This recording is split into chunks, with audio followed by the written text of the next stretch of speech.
Welcome to Boozy Fest 2021 Fusion of Flavors. Just a few guidelines before we start the masterclass. Please mute your microphone during the class unless the speaker will open the class for questions. Set the screen on speaker view. Prepare your food and tasting kit. Sit back and enjoy the masterclass. The 2021 Boozy Fest Fusion of Flavors is presented by Globe, Chivas, Jacob's Creek, Jameson, Johnny Walker, The Singleton, and Tanqueray, in partnership with Barefoot Wine, Campari, The Dalmore, Jose Cuervo, Smirnoff Mule, So Nice Soju, and Tam Navulan. This event is also supported by Don Papa, Lala Move, WhenInManila.com, and DrinkManila.com.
Welcome to Boozy Fest 2021 Fusion of Flavors. Just a few guidelines before we start the masterclass.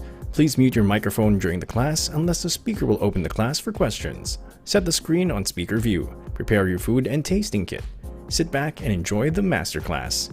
The 2021 Boozy Fest Fusion of Flavors is presented by Globe, Chivas, Jacob's Creek, Jameson, Johnny Walker, The Singleton, and Tanqueray, in partnership with Barefoot Wine, Campari, The Dalmore, Jose Cuervo, Smirnoff Mule, So Nice Soju, and Tam Navulan.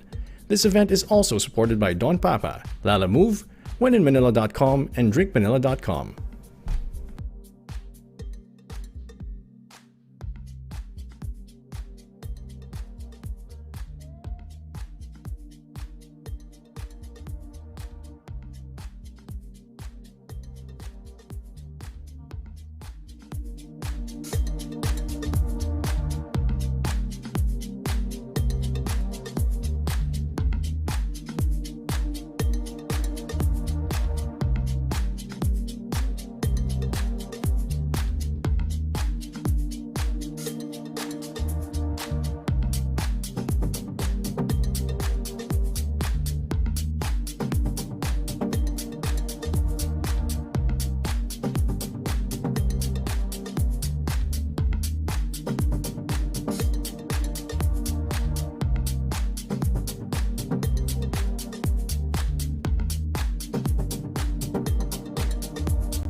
Welcome to Boozy Fest 2021 Fusion of Flavors. Just a few guidelines before we start the masterclass. Please mute your microphone during the class unless the speaker will open the class for questions. Set the screen on speaker view. Prepare your food and tasting kit. Sit back and enjoy the masterclass. The 2021 Boozy Fest Fusion of Flavors is presented by Globe, Shivas, Jacob's Creek, Jameson, Johnny Walker, The Singleton, and Tanqueray, in partnership with Barefoot Wine, Campari, The Dalmore, Jose Cuervo, Smirnoff Mule, So Nice Soju, and Tam Navulin. This event is also supported by Don Papa, Lala Move, WhenInManila.com, and DrinkManila.com.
Hey, good evening, everyone.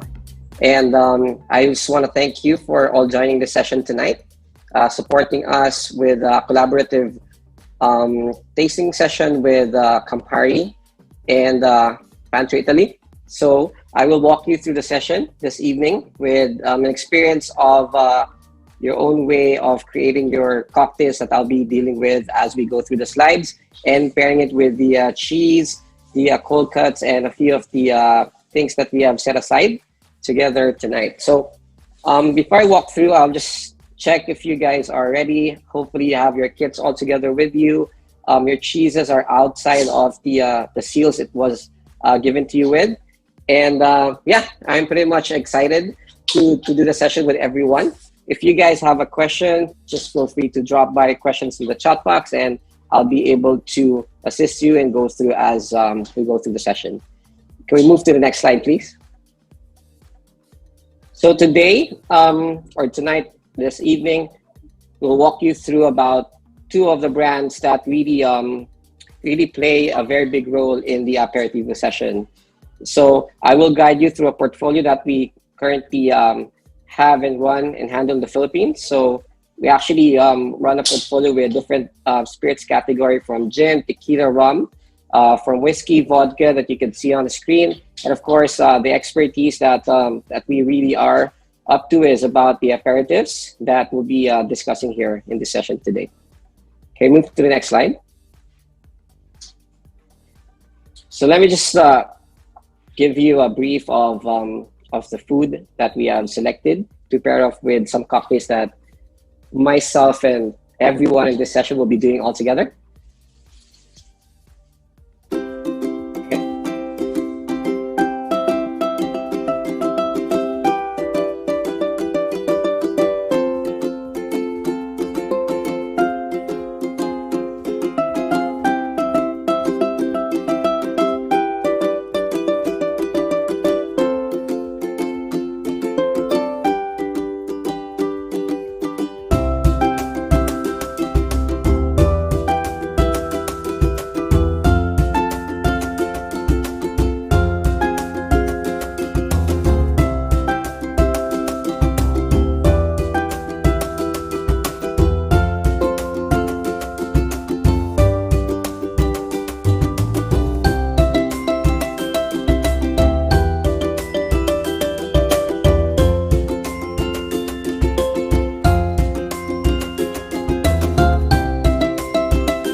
So yeah, I think that video, that short clip actually enticed, it kind of made me a little bit more excited to do the session. Hopefully, it could prepare us to a great dinner as we are doing the aperitivo session, which is really the whole context of why we are at the perfect time and doing like a perfect pairing for this just great evening. If you could move to the next slide, please. So in the Philippines, with that portfolio that I've discussed, we're focused on a few brands. We're currently focused on working with Aperol, with Campari. And for scotches, we have Argyle Grant, which is a single malt. And then for American whiskey or bourbon, in our category, we have Wild Turkey. And we have Grand Marnier as our triple sec. So on the side, if we have a bit more of time together, then maybe we could just go through a few of the rest that would not be part of this session. Next slide, please, Nico. So, yep, I'm surprised to introduce myself, and this is the most, I don't know, the most hard thing to do about introduction, but I'm Ian James Osillo. I'm the on-trade customer marketing executive and brand ambassador for the Philippines. I boarded the Campari Group last July, last year. So this was all throughout the pandemic time, and I'm very lucky and happy that Campari Group actually gave me the opportunity to work with them and grow our brands here in the Philippines. Just so a background of myself in trade, I've been in the food and beverage industry since 2012. And I started off working with the first speakeasy in the Philippines, which is a Blind Pig. Maybe a few of you have been there. I started as a wait staff and then eventually got trained by our consultant as a bartender. And then I was given a chance to tend the bar, create some classic recipes that we want to introduce to the Philippines, and eventually grow that learning to creating my own signatures and eventually moving towards different opportunities. And then in 2018, I was with the group that handles Mandalay whiskey and cigars, the Bell and Dragon. And we opened our Italian restaurant, which was Chiquetti. And then the pandemic came over. So, yep, you know what? So happy, lucky, and very much honored to be part of Campari here in front of all of you, helping us all, get a few insights and really learn about the brands behind our company. So I've done a few big competitions as well in the past. I believe that this helped me enhance myself as a practitioner and also get exposed to different usages of the spirits and other ingredients that would be incorporated to creating flavor. Going on to the session and what we need to discuss.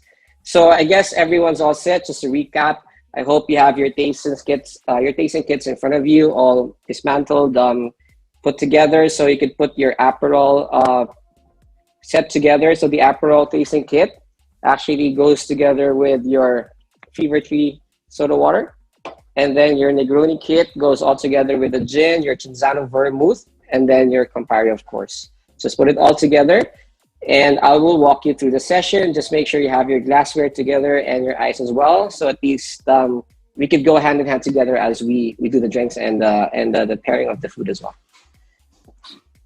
Next slide, please. So, like what I said, this is a perfect time, I would say, before dinner to discuss about the the category of why we are all together, the aperitivo.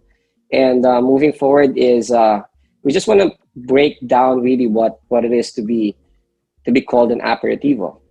So moving on to the next slide, we'll really take you through the definition versus the actual meaning. And that's how we just want to put in context the highlight for the evening. So if you can move to the next slide, aperitivo was actually is very popular in the sense that people know that you take aperitifs to stimulate your digestion, to like make you salivate, to stimulate digestion, to prepare you to take a meal. So coming from the Latin word aperire, which is to open, which is a general context of how we all want to say what aperitivo is. Aside from it being lower ABV, bitter herbal forward character. But to me, when you say aperitivo, it's like it's like what we're having right now. It's Aperol, it's Campari, it's the bottle, but overall, it's about the experience. I would say like experience altogether. Like when you look into how how the Filipino culture does it. So we're quite exposed to having the aperitivo session already. We're quite in practice to it in some sort of a way that it's not done like the religious or like that very special moment in Italy. But if you look towards how Filipinos celebrate it, it's like if you come off office work between 5 to 6 p.m. or at the latter part of the day, you just go to a place and first is we drink and we eat together. And lastly, we just want to have it all together with a group of people. So we enjoy all these things. It actually changes the mood. It actually changes the experience. I mean, some people would like to prefer having a meal and a drink separately or having it together, having it alone or having it with a lot of, with certain types of people they want to enjoy the moment with. So I think looking into that context, I would really say that we're towards the aperitivo that is very much a celebration in Italy. It's like a practice that happens in Italy. And this is how we just want to put in context what we have here today. Like, I don't say I'm holding a bottle of Campari, which is I could directly define as an aperitivo, but most likely I would really associate an aperitivo as a celebration, a food pairing with people, and that's it. So it's more of aperitivo is just not a bottle of Campari. It's just not your mini Aperol that you hold there, but it's about the experience. And that's what we really want to incorporate in this activity that we're doing now. If you move to the next slide, it would really tell you about how you want to categorize your spirits. Like if you talk about grapes, the first thing in mind that you think about is going to be wine. If you talk about agave as a root ingredient, it goes to tequila. If you say juniper, it goes to gin.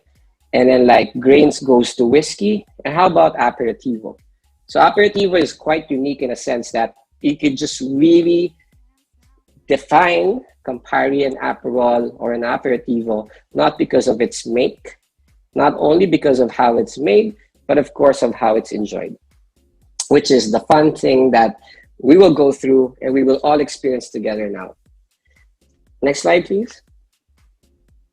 So before we get into the mixing part, the fun part that people look towards, the reason why you guys got the kit because you were excited about what to do with it. So what made us prompt to making your first cocktail, which is the Aperol soda, is actually an Aperol spritz. So an Aperol spritz is just almost the same in context of your Aperol soda. You're just missing out your sparkling wine. And I will just walk you through our welcome drink, and I hope we can all make it together. If you have your glassware with you, ideally spritz or an Aperol spritz is served in a wine glass so that you can have enough body to make the drink. You put ice halfway down, and then you just simply build it in your glassware. If you don't have a wine glass available at home, I guess since we're just making an Aperol and soda right now, which is just built in a glass, then you could also use a rock glass. So in this case, I think most of you have a rock glass, so I will just stick to using a rock glass. So first is you just put ice halfway through your glass so that you can have enough space for your liquid to sit in.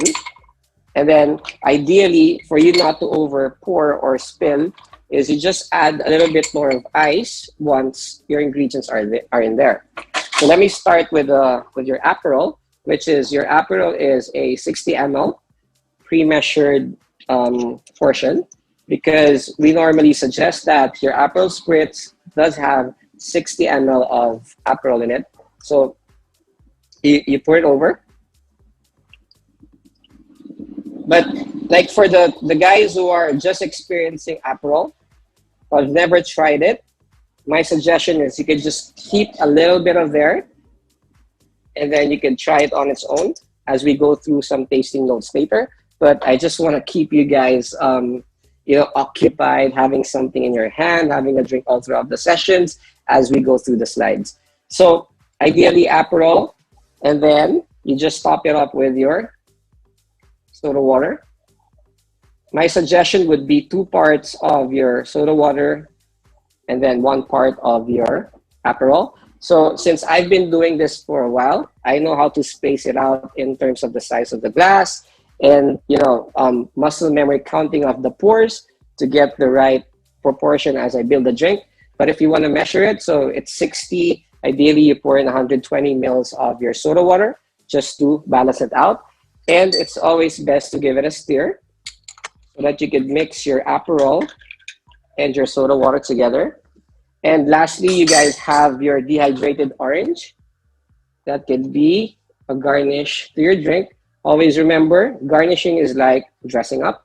So it changes some sort of the aromas. It adds aromas, it adds appearance, and that would really change the drinking experience sometimes. So if you have a way of serving it with a fresh orange, it would be better because it will have much more aroma, much more of the oils. If you smell it, it's really gonna give your drink a more refreshing, fruity note that would really entice that experience as you take a sip of your Aperol soda. Cheers, guys. So you might wanna put it down there, make it sit for a while.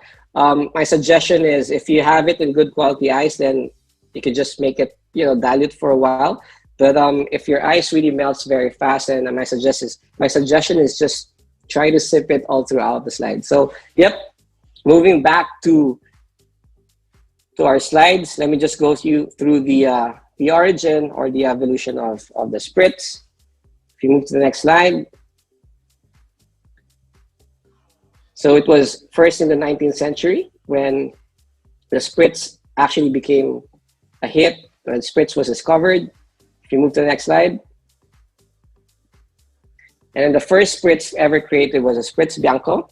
So if you see, obviously this is red because there was already an incorporation of an aperitivo into the spritz, but originally, if you look into the ingredients and the recipe on the screen, spritz was first created with just white wine and sparkling water together.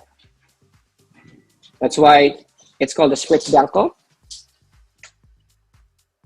Next slide, please.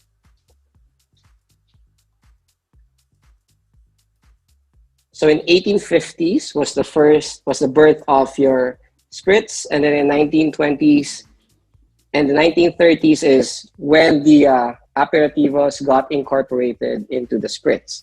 So ideally, it was wine, it was just sparkling water, and then the incorporation of the aperitivo changed the whole flavor profile of your spritz.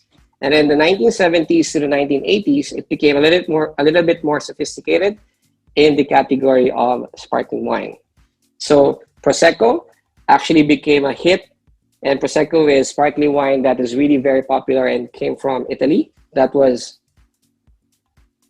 an additive ingredient that created the whole context of the spritz. Next slide, please. So if you look into this, which is on your left, is how it used to look like.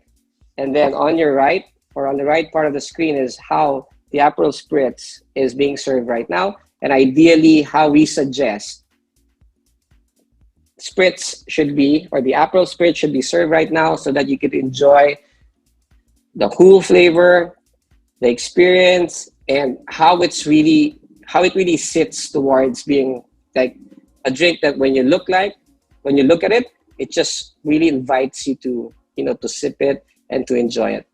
But in this case, it's fine as we're only serving a Aperol soda, which is just enough to blend in a glass with a small body. Next slide, please. So to walk you through elements that needs to be in a spritz for you to be called a spritz ideally, because normally like this one, it's in the context of a spritz, but you can't call it a spritz because we're missing the the wine portion in the cocktail. So a spritz should ideally have wine, should have an aperitivo, should have carbonation, ice, and the right portions in order for you to enjoy the hero serve. Next slide, please. So if there is no wine, it's not a spritz. What about vermouth? So for vermouths, you have to consider that vermouths are actually made from wine as a body and an additive distilled spirit to create vermouths. So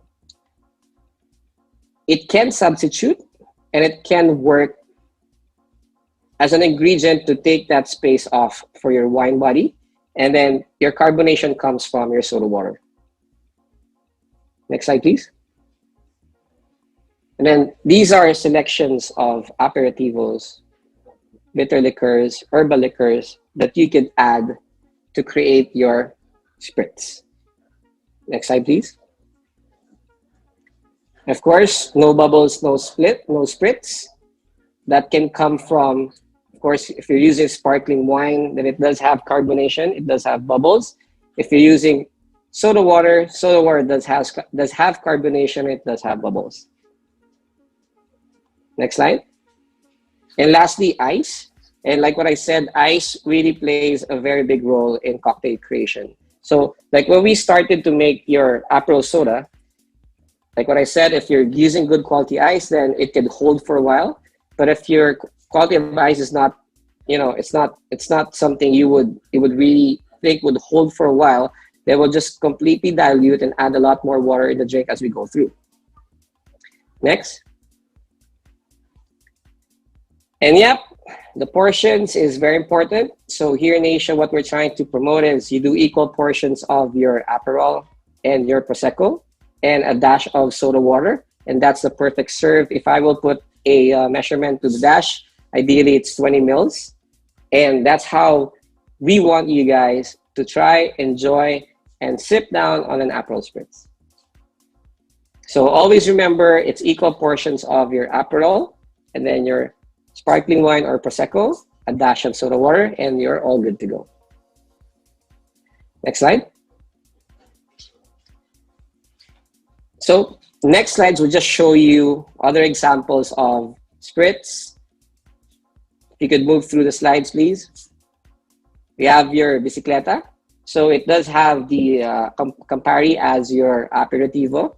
It has Italian white wine to cover your wine. And it has your soda water. So it's in context to being called a spritz. It may not be in your wine glass, but still it has all the ingredients for it to quantify as a spritz cocktail. Next. Next is a Yugo Spritz, which is elderflower liqueur. You have your Riccadonna Prosecco, soda water, additive mint to give it a little bit more flavor. Next. So these are recipes that I'm sharing. Maybe you guys want to try something new at home. You guys have that thirst of being your home bartender. You guys go to bars and want to try new recipes. That's the reason why I put it on the screen so that you guys could also see of how you could try to develop the concept of a spritz. Next is Cynar Spritz. So you have Cynar's and Amaro. It's part of our portfolio. And if you could go back to the recipe, and then you have your Riccadonna Prosecco and your soda water. So it covers all the portions of ingredients needed for a spritz. Next. So just a recap of what we did. So I just walked you through an overview of, the spritz, a little bit of the anatomy of how you make it when it comes to the ingredients and how it's best enjoyed. So I have a question here, which is which white wine varietals would be best to use for the bicicleta? Pinot Grigio? Jonathan, I will answer this question based on experience. Like for me, I've done multiple R&Ds in terms of, when you create classics, when you work on classics, it's about mastering, the original recipe. And then if you want to try to switch, then that's when you take variations. So it really depends on how exposed you are in terms of the flavors of wines you prefer. But looking towards Campari, which is a heavily flavored, bitter, sweet aperitivo, um, I think Pinot Grigio would be good. I would suggest, well, I always start with Chardonnay because Chardonnays are like, the default wines that people really, when you're starting to learn. But yeah, you get Pinot Grigio would work. But I mean, it would be a little bit more if you would focus on a sparkling wine because for Pinot Grigio, I think there's a way of carbonating it. But yeah, I would suggest yes. Flavors are just right. It's the bicicleta is not very much of a complicated cocktail. You get to enjoy the bodies of the drink. You get more flavors from the Campari, and then the wine embodies like the citrusy flavors just to cut down the bittersweet notes of Campari, and so the water washes out the texture, giving it like an experience for you to enjoy it on a lighter side. I hope that answered the question. Moving on. So the spicy spritz. So these are like some recipes that will really show that we wanted to achieve like so-called being called a spritz, but missing out like some important ingredients that we discussed. So if you can see, there's tequila, there's lime, there's strawberry, there's soda water. It does look like a spritz. It has the idea of a spritz, but it's missing the wine element. So it fails to become a spritz. We move on to the next cocktail. So you have a gin spritz. By the name, it's called a gin spritz. Why? Mainly maybe because there was gin and there was tonic water, which covers the carbonation. And the Italian bitter covers the aperitivo, but still there's no wine element in this cocktail. Next. So have your bitter bourbon spritz, which is also missing the wine portion. So there's the spirit, which is bourbon. There's a bitter, there's the amaro, but no wine in there. Next. And the ultimate spritz, which is vodka, or tequila, and grapefruit soda, missing also the wine element. Next.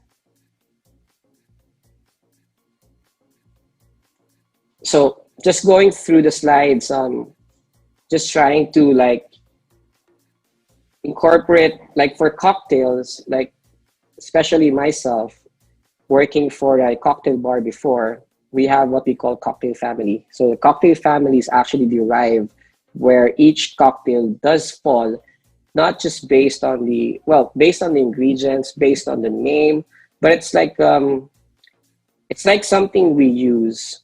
Like for me, and I guess for the other colleagues that I work with, it's what we use to easily remember recipes and easily make recipes, remake recipes, and introduce it to people.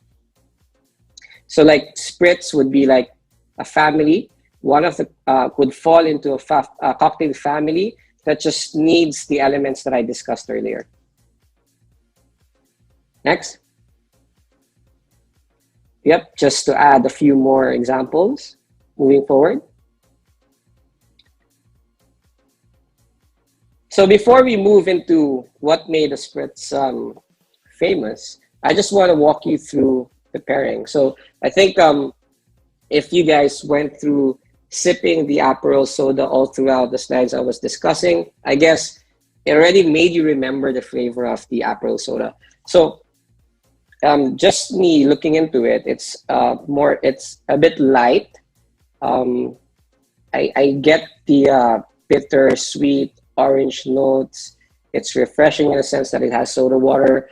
It cleanses my tongue because of the bubbles. So let me start with the cranberries. So I think if you do cranberries and then you do guys, I'm just touching it here because I'm the only person in this room. I'm the only person trying the food as well. But if you're sharing, you might as well use like, utensils. You could use like garnish tongs to pick it up. Also considering hygiene as well. So yeah, if you chew through cranberries, it's going to be a little bit more sweet, obviously. Cranberries are sweet. It creates like connotation of flavors of different berries in my mind. So just make yourself remember those flavors. Remember the flavors you got when you were going through your apple soda, and then taste it. Side by side, this is a little bit more easy because you could do it before and after. Um, Sometimes there will be change in flavor profile when you try the dish first and then you wash it off with a drink, or you do it opposite, because sometimes the flavors will overlap, or sometimes flavors will come out. So me, it just kind of gave me like a very fruity experience. The cranberry itself, Aperol itself, the flavors are light. I get some sour notes from the cranberries that will really add to breaking down the sweetness of Aperol. And then next would be, you go through the cheese. So our pairing for the Aperol soda is your Emmental. I hope you guys are trying this. Guys, if you have any feedback, anything to add with what I'm saying, just drop it down the chat box so we can discuss. So in this experience,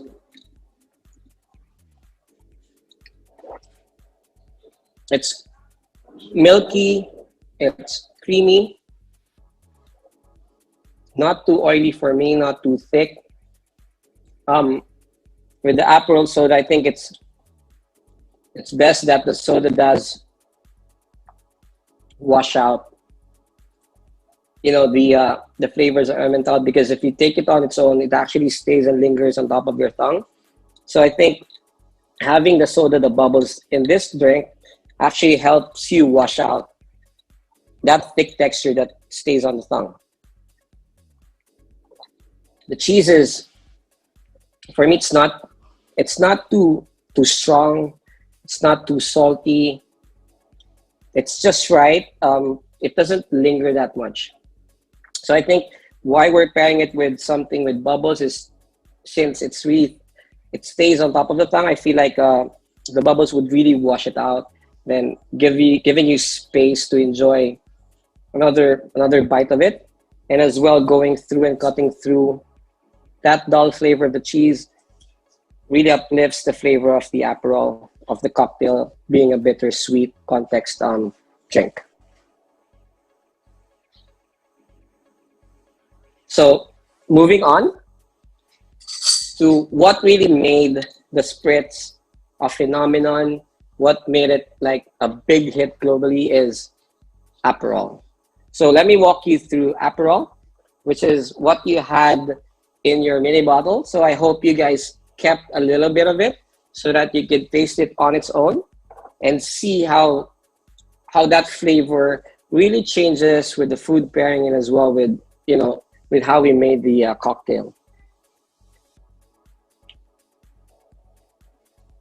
All right, so thank you for the question, Miguel. We're going through the tasting profiles of Aperol in a few. So let me just go through the slides and I will walk you through what is the make of Aperol. So can you move on to the next slide, please? One more slide.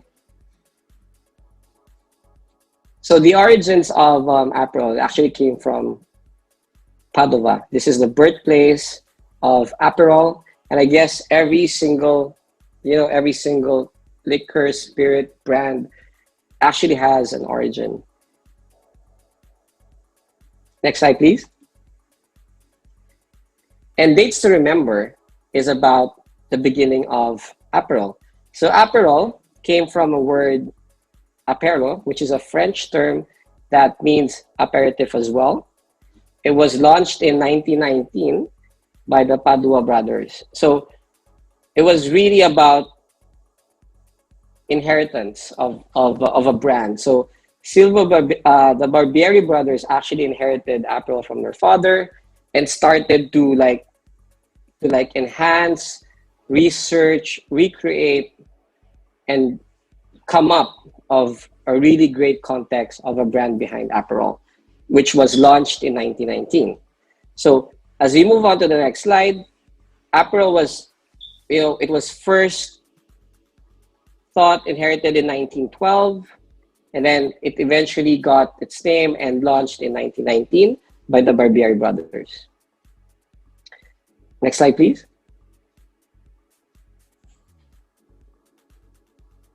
And then 1920 was the first advertising poster that came out discussing about the Aperol. Next slide, please.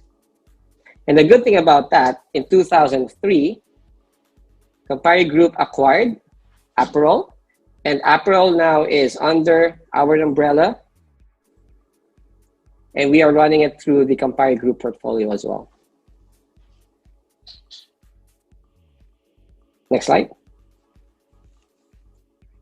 So this is just a recap of about top head information that I've discussed. So from 1912 to 1919, Silvio and Luigi Barbieri were the people behind the launching of Aperol that originated in Padua.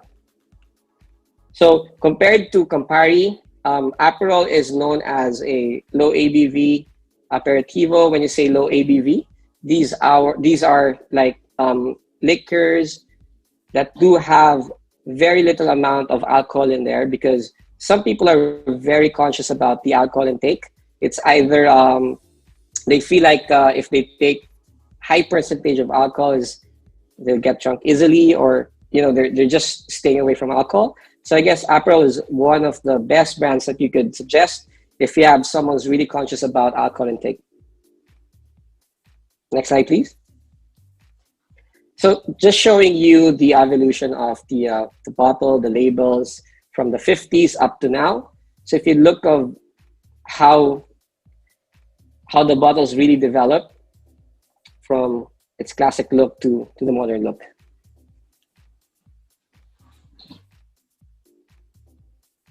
Next slide, please.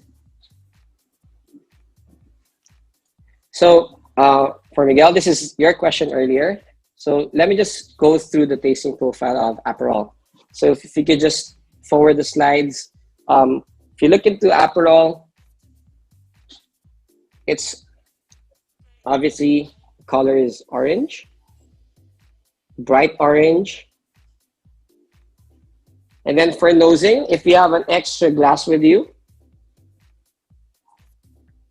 you can pour it off. And then you can evaluate it. So me, it's very refreshing. It reminds me of summer. There's really a lot of orange notes in there. And I think it's a mabait.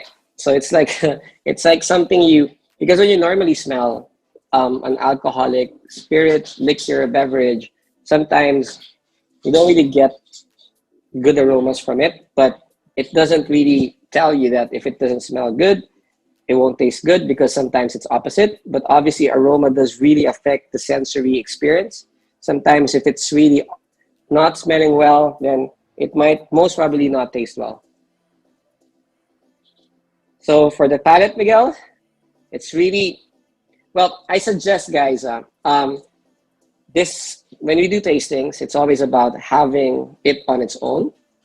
For aperitivos, it's suggested to be served in room temperature. And we know in the Philippines, room temperature is a bit warm. So you might as well cool it off a little bit, have it from the fridge or chill it down. I suggest not trying it with ice, because ice may cool it down, but ice does add water to it. So few feedback. Thank you very much, Jonathan and Sir Miguel. So yes, it's very orangey, and let me give it a taste. It's sweet, a little bit. I get some salty notes on it. That's why I really like, that's the note of Aperol that I really like uplifting. So when I make cocktails, sometimes, or most of the times, I like it with olives. I like it with, with the almonds. It just blunts out. It doesn't really overlap. It keeps the almonds like it's the earthy feel, nutty feel, not much of an overwhelming and overpowering flavor. So if you want to try it off with nuts and just Aperol itself, it would just blend together by not eating up each flavor profile. So for Jonathan, Aperol for me is more of sweet oranges versus Campari's bitter grapefruit peel note, and that's very true. So versus Campari, Aperol is a little bit more lighter on the bitterness. Campari is really heavily bitter, but they both have the context of being a bittersweet and the orange profile. That's why mostly cocktails made with Campari are expressed mainly with the orange zest and orange slice, so we could stay in context to that flavor that we want to achieve. So, yep, palette is intense orange, topped with herbal, woody body notes, pleasantly bittersweet, and salty notes of rhubarb. So, going back to your question, Aperol is made with alcohol, with water, sugar, and a secret recipe really that it's a blend of macerated herbs and spices that all goes together into creation of that liquid that adds the whole context to Aperol. Next slide, please. So now we go to the perfect serve. So if you guys could get a hold of sparkling wine, Prosecco, you might as well give it a try off what we did, the Aperol soda. It will really give a more rich flavor, a more diverse flavor with one ingredient you add to your Aperol soda. It's a different experience, and I really, it's a light drink. It's perfect for the aperitivo. It's perfect to start yourself off dinner, and I could say that it's also perfect for a long time drink that maybe you could enjoy for the whole night. So if we come across seeing each other in any of our events coming in the future or in any of the bars given, I will try to make you guys experience an apple spritz, but if you guys want to try it home, then feel free. So don't forget, Aperol spritz is equal portions of your Aperol, your Prosecco, dash soda water. And then all you have to do is just get a wine glass. Ideally, people ask me, do I do ice first? Do I pour first? Well, it depends on your quality of ice, your atmosphere. If you're in a place where it's warm, then I suggest you have to be quick, or you could just pour in your Aperol, your Prosecco, your soda, and then add ice. Sometimes what I do is I pour the Aperol, Prosecco, I add ice, and then I dash soda, give it a stir, garnish it with an orange. If you're fast-paced, then some people do it the other way around by adding ice, your Aperol, your dash of your equal portions of your sparkling wine, dash soda, stirred, orange, and then serve it. So ideally, it depends on how comfortable you are in making it, but I would suggest start off without the ice so that you could get it step by step and you could really enjoy it as much as you're making it. Next slide, please.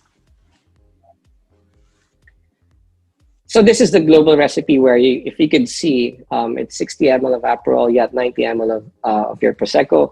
Me, when I was a bartender before, I would really not do an equal portion, but we highly suggest here in Asia or moving forward is we do equal portions of your Aperol, your Prosecco, or your sparkling wine, and then your soda water.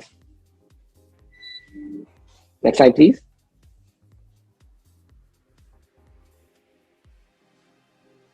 And then next slide. So if you have any questions, just drop it off the chat box. You can also follow me on Instagram and Facebook. So my handles are my full name, Ian James Osillo. I'm pretty much more active in social media. So most of the things that we're doing, and upcoming stuff behind the brand is posted there. You would most likely see me posting it. So yeah, hope to hear from you guys. So if we move to the next slide, I hope we all had a good experience with your Aperol soda, with your Emmental cheese, with the cranberries and the almonds. I mean, the more you do it, the more you experience it, the more you try it. It doesn't stick to a single idea of how it really is, because based on based on your personal experience as well and mine, um, there are flavors that would come out as you go through the pairing, as you try to do it again, and that's just how diverse drinks and food pairing are. But what I say is, like, it's just best that you know the flavor stop head, so at least when you start, even you start experimenting on other stuff, then at least you have a benchmark. What do other cocktail is April good to add with? Thank you for the question, Miguel. So I would say it's it's really about flavor. It's really about understanding the context of Aperol, where if you look at it, it's more on the orangey side. So if I would suggest a drink outside of an Aperol Spritz, I would do like I would add. I would never miss adding the body of citrus. And then, like, if you look into sours, where sours is a spirit, citrus, and then a sweetener. So if I do an Aperol Spritz, I could eliminate the sugar, or I could lower down the sugar. I could do just a citrus body and then a Aperol, and then shake it, serve it in a cocktail glass. You have your Aperol sour. I did a drink with slices of cucumber, because I feel like cucumbers have that watery component, sweetness component from it that could blend throughout, cutting down some flavors in your Aperol. So yeah, and next question would be, why do you suggest equal portions? We just want to equate that to have like those, like the two special ingredients in a spritz come out of their flavors. Because if you put much more of a bit of wine, it might dilute those flavors of Aperol. I feel like if you equate them, at least Aperol does have the share of its flavor and the same of the body of wine. So next.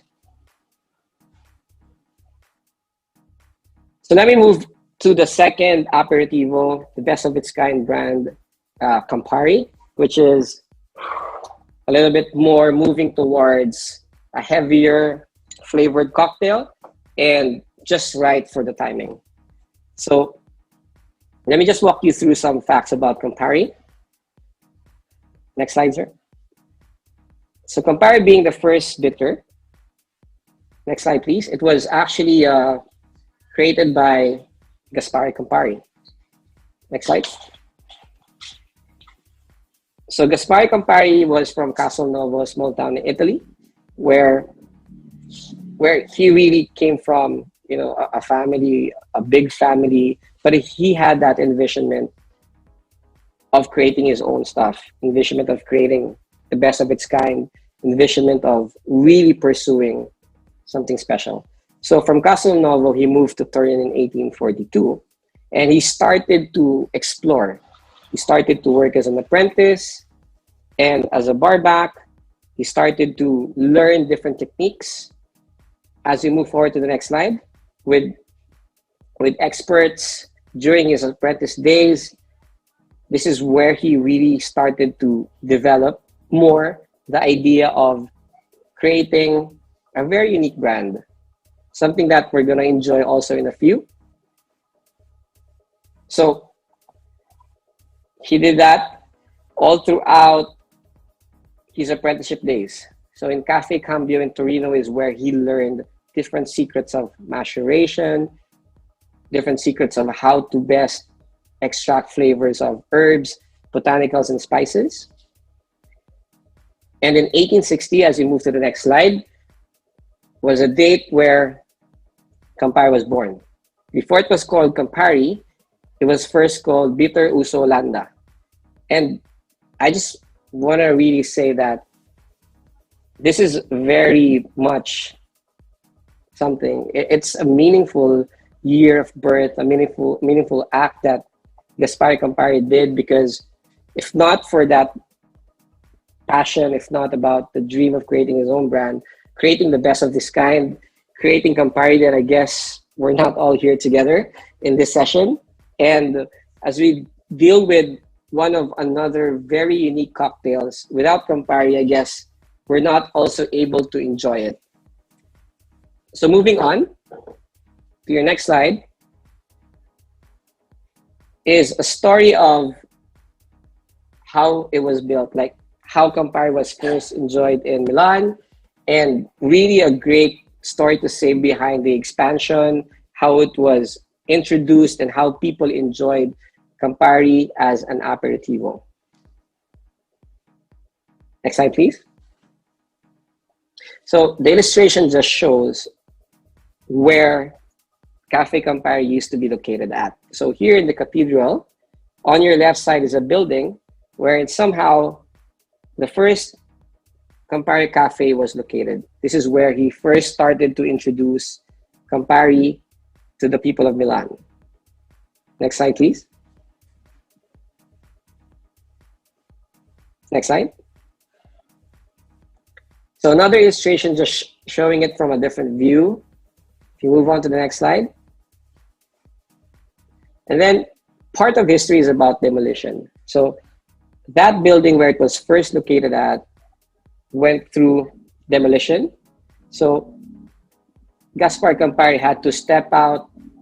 Cafe Campari had to be abolished. But the good thing about fighting is he just pointed out that, okay, I'm giving up my space, but I want to be transferred to a place where I can showcase still Campari, where I want to have my own space, where the demolition was about the creation of, if you move to the next slide, please. And the next slide. There you go. So the Vittorio Emanuele was actually built. And then if you look into the illustration here on your screen, this is where he requested that Cafe Campari to be transferred. If you look, there's the left side and the right side. So the first place where Cafe Campari was transferred off was on the right side of the building, where everyone in Milan who really wanted to see the new Galleria would actually first see Campari, because Campari is just right here in front of the Galleria on your right side. So it was a smart way of like Gaspari fighting his right to like, okay, I'll move out, but give me a new space once the new Galleria goes up, and he was able to achieve that. And if you move on to the next slide, so going through history, the demolition happened, the gallery went up. This is where Campari got introduced as an aperitivo, first used in aperitivo drinks for the Milanese. And next in history is about the expansion, which is, if you've noticed the bottle of Campari, if you have the usual label, it doesn't say Gaspar Campari on the label, it says Davide Campari. And Davide Campari is the son of Gaspare that was actually behind the global expansion of Campari. And how did he do it? If you move on to the next slide. So with Cafe Campari in Italy, next slide, please. So Davide is just there sitting on the lap of his father, Gaspare. Next slide, please. And Leticia Galli is actually also behind the first smart marketing that was done for Campari. So when Gaspari was introducing Campari to Milan, he was actually giving out bottles. If people want to try it, then just go down and then ask for Campari. He's going to give it out to you for you to try. But the smart thing that Leticia did is, hey, why are you doing that? Why don't we just ask them, instead of just giving them the bottles, is like, if you put up in your space this logo of Campari, saying you are serving Campari, then we will give you one bottle in exchange. Looking into context, was the first marketer for Campari was Leticia. And it was a great step that she was able to do in order to introduce Campari and say that these establishments are serving Campari, and it started the expansion of Campari. Next would be the story of Davide. And if you look into the first cocktail that was served in Cafe Campari, first cocktail made with Campari was Campari Seltz. It's simply Campari and soda.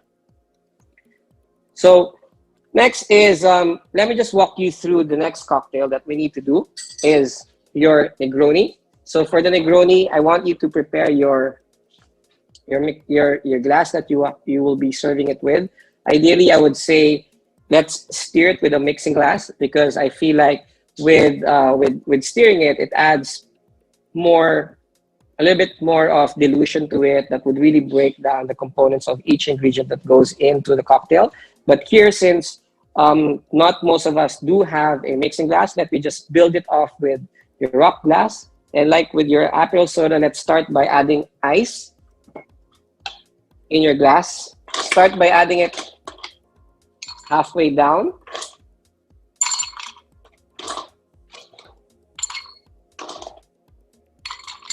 And then next is get your portioned ingredients. So each bottle has 40 mils, but I would suggest just leave a little so that you can achieve the 30 mils pour.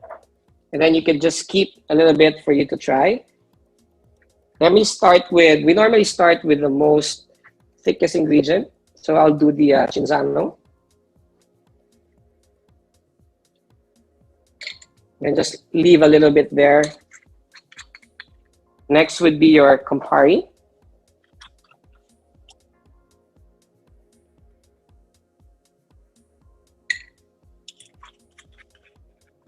And then lastly would be your Pulda Gin.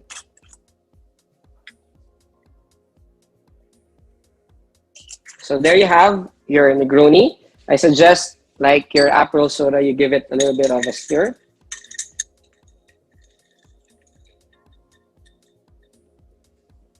And then you could always add ice to fill that space a little bit more.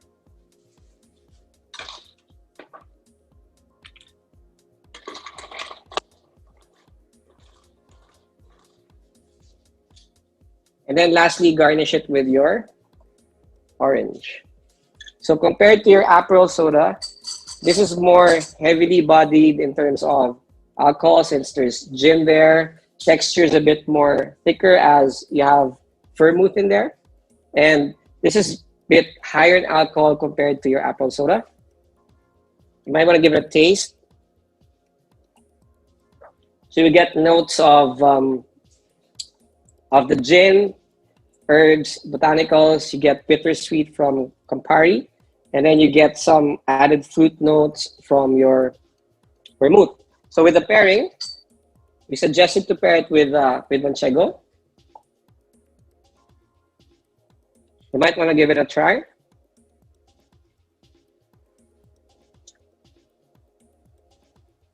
So Manchego versus the Emmental, this is a little bit less creamy, a little bit more rich in flavor, bitter. And then try it afterwards with your Negroni.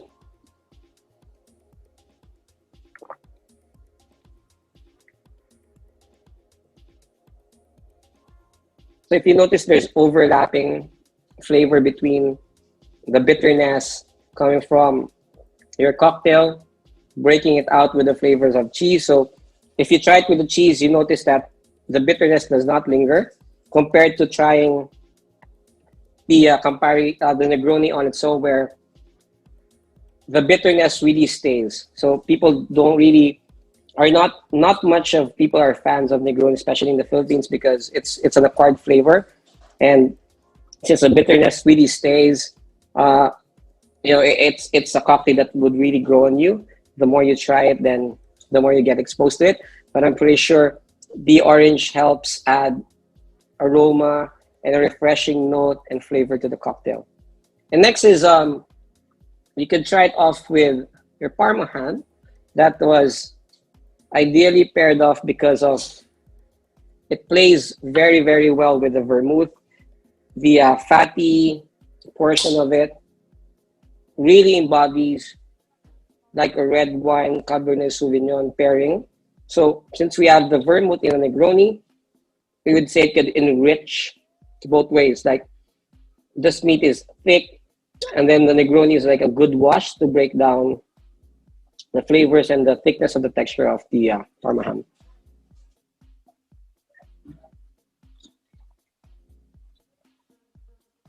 So yeah, I hope you guys did enjoy the pairing. Um, if you have a few questions and suggestion again for this cocktail, guys, please drop down the questions. If you want to share experiences about cocktails you've tried with Campari, then feel free.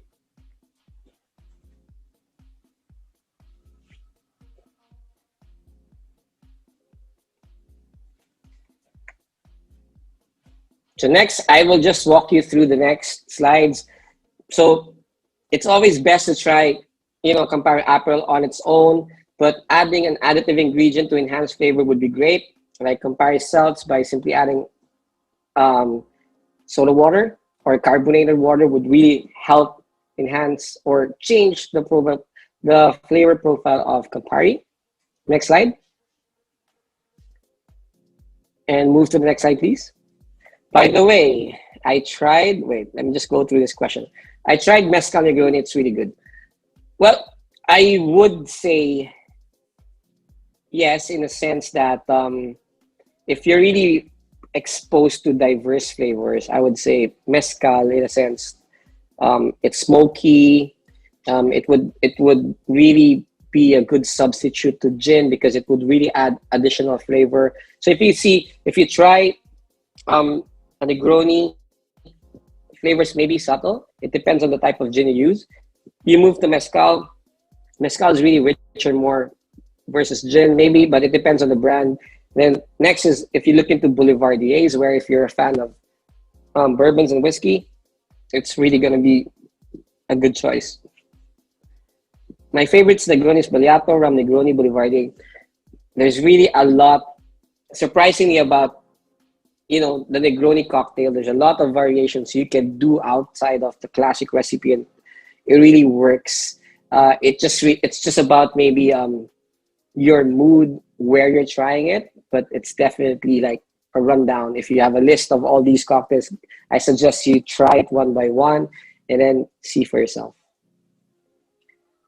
Next, thank you for your suggestion, guys, your comments. I really appreciate it. Yeah, I hope that we can all enjoy this together soon. Next slide, if we still have stuff left.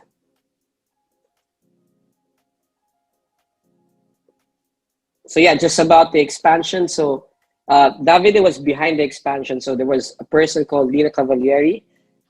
And then Lina Cavalieri was actually an opera singer. She was a regular in Cafe Campari. This is where Davide met her. And he fell in love with Lina. So Lina got offers to perform in France and Russia. And what Davide did is to follow the love of his life.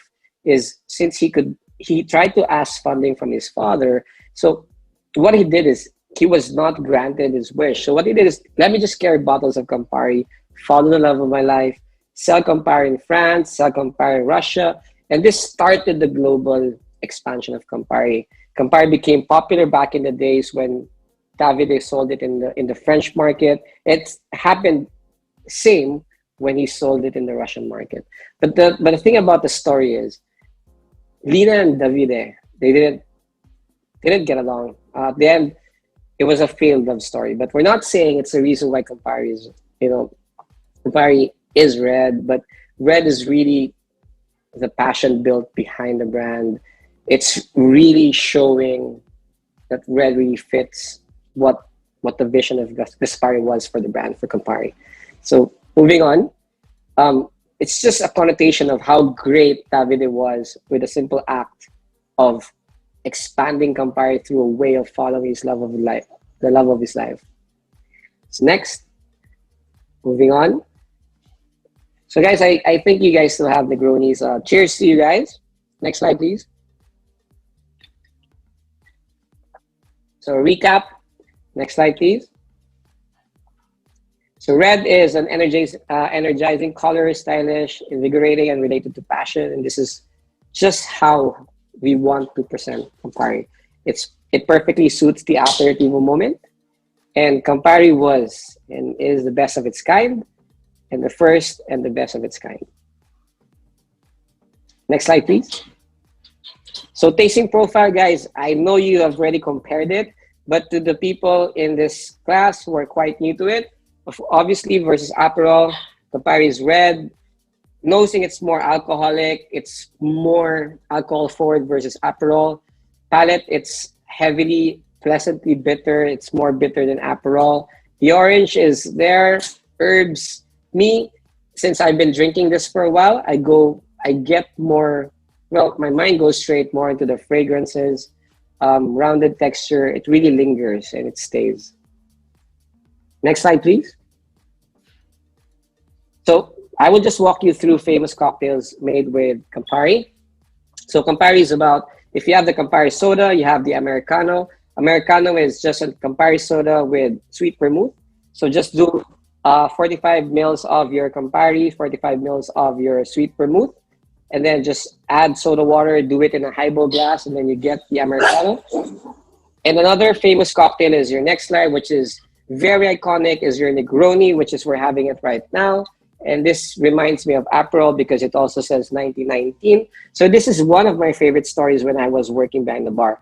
So, you know, Camille Negroni really liked an Americano, but he asked his favorite bartender, Fosco Sarcelli, back in the days in Florence, Italy, to strengthen up or spike his Americano. So what the bartender did was switch gin for the soda water, and there you have it.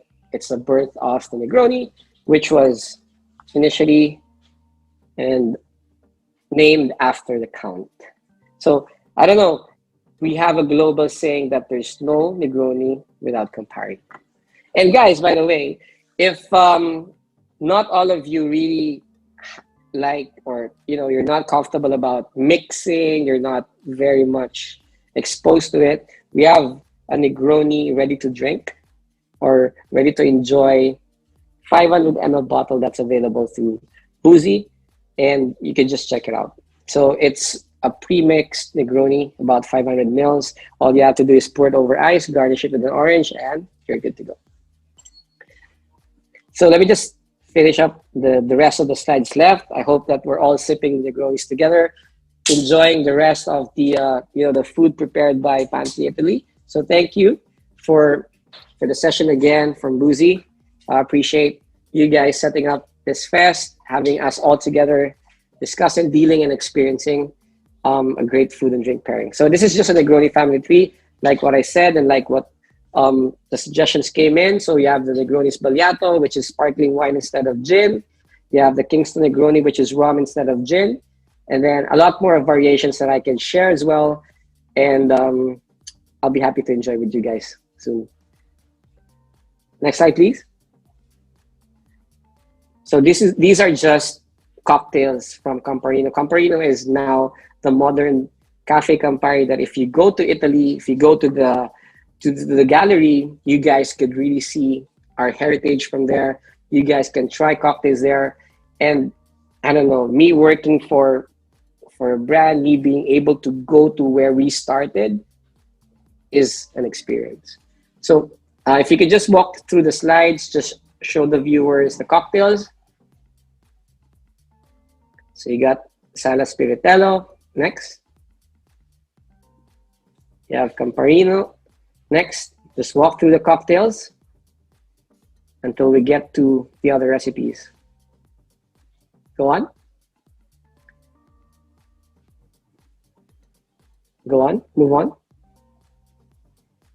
So a Campari Shakerato is, if you really tried Campari on its own, I think this is also another way of trying it again by just simply adding ice and shaking it vigorously. And then you achieve a great foam. Surprisingly, just shaking it and adding it would really change the flavor profile between it having it just on its own and having it this way. Next. Milano Torino. So that's just Campari and your sweet vermouth. Next. You have your Campari Seltz, your Campari Soda. Next. And then, of course, your iconic Negroni. Next. You have your Boulevardier, which is just simply switching bourbon whiskey with gin. Next. And then Garibaldi is like for health-conscious people. If you think of mimosas, I think this is good for breakfast. It's just Campari and orange juice. Next. And of course, my IG and Facebook handles. If you guys have questions, I know the session was not, the time is not enough for us to deal with a lot more things. I really talked too much, so I hope I was able to answer your questions. Yeah, if you have any questions, if you want to have an experience with us, just follow me on Instagram or Facebook, send me questions there, and I'll be happy to assist you. And our products are available on Boozy. Hope to hear from you guys soon. Thank you and have a great evening.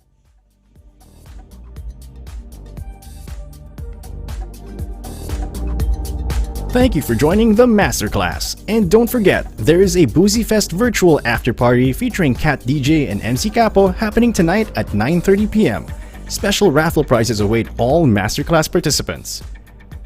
Again, the 2021 Boozy Fest Fusion of Flavors is presented by Globe, Chivas, Jacob's Creek, Jameson, Johnny Walker, The Singleton, and Tanqueray, in partnership with Barefoot Wine, Campari, The Dalmore, Jose Cuervo, Smirnoff Mule, So Nice Soju, and Tam Navulin. This event is also supported by Don Papa, Lala Move, OneInManila.com, and DrinkManila.com.